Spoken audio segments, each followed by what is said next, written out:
السلام علیکم ناظرین، میں ہوں آپ کا اپنا محمد نوید اور آپ دیکھ رہے ہیں اسلامی معلومات۔ نیکی کو نشانہ مت بنائیے۔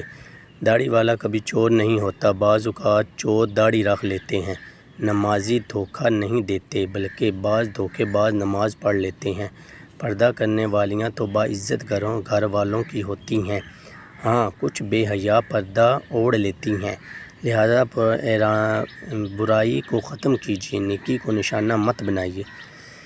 اوکے ناظرین، ملتے ہیں ایک دوسری حدیث کے ساتھ۔ اپنا اور اپنے ارد گرد لوگوں کا خاص خیال رکھیں۔ ویڈیو کو لائک کریں، شیئر کریں، کمنٹ کریں اور چینل کو سبسکرائب کر کے جائیں، اور صرف ویڈیو کو زیادہ سے زیادہ لوگوں تک پہنچائیں اور ثواب درجات حاصل کریں، کیونکہ ہم اکثر یہ ان لوگوں کو طعنہ مارتے ہیں جو لوگ واقعی نماز پڑھتے ہیں، 5 وقت کی داڑھی رکھ لیتے ہیں، لیکن کوئی لوگ جو ایک آدھا لوگ جو چوری کرتے ہیں وہ بھی داڑھی میں کبھی کبھار داڑھی رکھ لیتے ہیں۔